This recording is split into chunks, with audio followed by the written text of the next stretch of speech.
In this video, I'm going to show you how to calculate some of the visible cells in Excel and exclude filtered rows. In this table, the first column shows the product IDs, and the second column shows 3 different suppliers, and the last column shows the product prices for each supplier. The first way of calculating the total value is by using the sum function.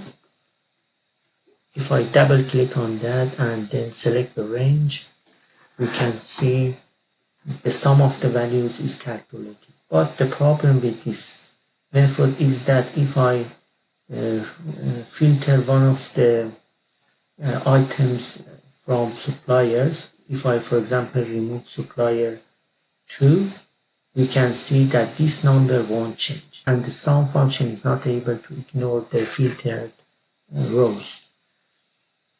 If I just remove the filter, a workaround for that is to use the subtotal function.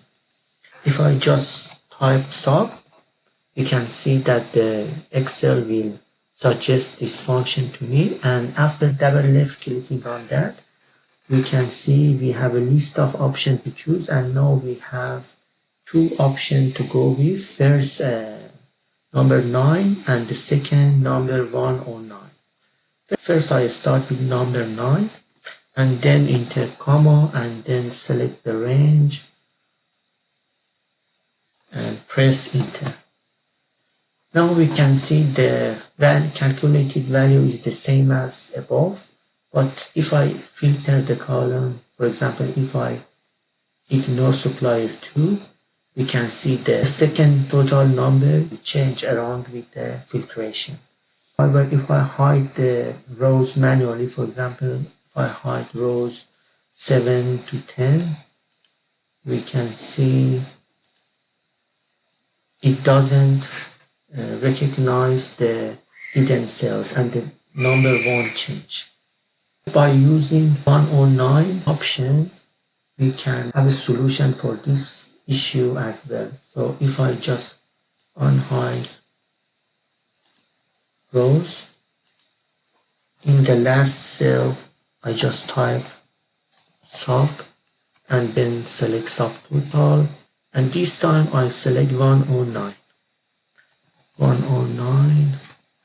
and then comma, and then I select the range and press enter.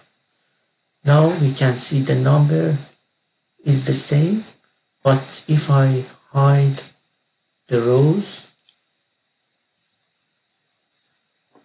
you can see it, the last subtotal, the subtotal that we use with option 109, it recognizes the hidden cells and exclude them from the calculation.